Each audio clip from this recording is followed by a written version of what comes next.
বর্তমানে কম খরচে পাহাড় আর মেঘ দেখার জন্য সবচেয়ে জনপ্রিয় জায়গা হচ্ছে মিরিঞ্জা ভ্যালি, কিন্তু সমস্যা হচ্ছে মিরিঞ্জা ভ্যালিতে যেই পরিমাণ রাশ থাকে তা আমাদের পছন্দ না। তাই আজকে আমরা জনপ্রতি মাত্র 2540 টাকা খরচ করে এমন একটা পাহাড়ে যাব যেটার অবস্থান মিরিঞ্জা ভ্যালির ঠিক পাশেই, আর এখানে রাশ থাকে তুলনামূলক অনেক কম। তো চলেন আজকে মিরিঞ্জার কাহিনী শুনি। শুরুতেই রাত 11:15 নাইট কুইন তুলনা এক্সপ্রেসে করে চলে আসবেন ঢাকা থেকে চট্টগ্রাম। ট্রেন আপনাকে ভোর 5:15 চট্টগ্রামে নামিয়ে দেওয়ার পর সকালে নাস্তা করে নেবেন জনপ্রতি 60 টাকায়। নাস্তা শেষে স্টেশন থেকে 5 মিনিট হেঁটে নিউ মার্কেটে চলে আসবেন। এইখান থেকে জনপ্রতি মাত্র 15 টাকায় নতুন ব্রিজে যাওয়ার মাহেন্দ্র পাওয়া যায়। নতুন ব্রিজে এসে আপনাদেরকে যেতে হবে চকরিয়ায়, আর এইখান থেকে চকরিয়ায় যাওয়ার দুইটা অপশন, হয় কাউন্টার থেকে 220 টাকায় কোনো ব্র্যান্ডেড বাসের টিকিট কেটে আমাদের মতন 2 ঘন্টায় আরামসে চকরিয়া চলে আসবেন, অথবা 100 টাকায় একটা লোকাল বাসে উঠে পড়বেন, যেটা আপনার জীবনের চরম শিক্ষা দিয়ে দিবে। তাই আমাদের রেকমেন্ডেশন থাকবে বাজেট একেবারেই টাইট না হলে কাউন্টারের বাসে আইসেন। এই ট্রিপের বাজেটও কাউন্টারের বাসের হিসাবেই বানানো হয়েছে। যাই হোক, যেই বাসেই ওঠেন না কেন বাস আপনাকে এই জায়গাটাতে নামিয়ে দিবে।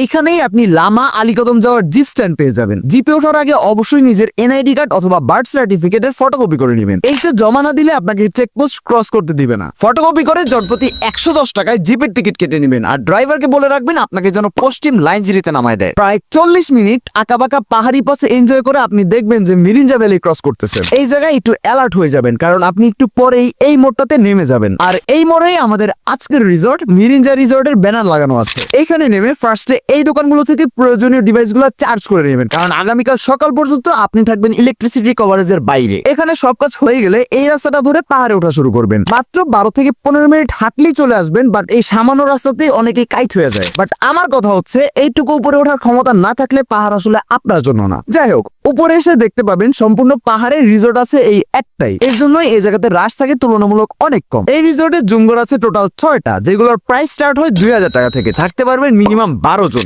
অনেকেই শুনে অবাক হইতে পারেন, বাট জুমঘরগুলোর মধ্যে হিউজ পরিমাণ স্পেস থাকে, তার উপর সম্পূর্ণটা ফ্লোরিং হওয়াতে 12 জন ঘুমানো কোনো ব্যাপারই না। তাও আমরা এই ট্যুর প্ল্যানে বাজেট ধরছি 10 জন হিসাব করে। মানে আমরা যে ঘরটাতে ছিলাম এটার ভাড়া 2000 টাকা। যদি 10 জনের টিম হয় তাহলে জনপ্রতি খরচ হবে মাত্র 200 টাকা। এখন আপনার টিম সাইজ যদি ছোট হয় তাহলে কি করবেন? করার আসলে কিছুই নাই, ঘরের ভাড়া টিমের সবার মধ্যে সমান ভাগে ভাগ করে নেবেন। আর আপনারা যদি সোলো অথবা 2 জন আসেন তাহলে এত বড় ঘরটা ভাড়া করে লাভ নাই, তাবু ভাড়া করে নিন। এই জায়গাটাতে তাবু ওনারাই পিচ করে দিবে, সাথে জোস একটা ভিউ পাবেন, আর খরচ হবে জনপ্রতি মাত্র 200 টাকা। আর খাবারের দিকে যদি আসি তাহলে এইখানে 3 বেলা খাবারের জনপ্রতি প্যাকেজের দাম হচ্ছে 750 টাকা। এইগুলো ছাড়াও যদি আপনাদের মনে কোনো প্রশ্ন থাকে তাহলে আমি ওনাদের নাম্বারটা স্ক্রিনে দিয়ে দিচ্ছি, আর ওনাদের পেজ প্রথম কমেন্টে মেনশন করা থাকবে। প্রয়োজন হলে যোগাযোগ করে নিন। মনে রাখবেন রিসোর্টের ক্যাপাসিটি কিন্তু লিমিটেড, তাই আসার আগে অবশ্যই বুকিং করে আসবেন। যাই হোক, পরের দিন সকালবেলা মেঘ অথবা কুয়াশা কপালে যেটা থাকে ওইটা দেখেই পাহাড় থেকে নেমে যাবেন। এখন যদি জিজ্ঞেস করেন যে মেঘ কখন আর কুয়াশা কখন থাকে, তখন আমি বলবো শৈত্যপ্রবাহ চলাকালীন এইসব ছোট পাহাড় থেকে মেঘ পাওয়া একটু কঠিন, বাট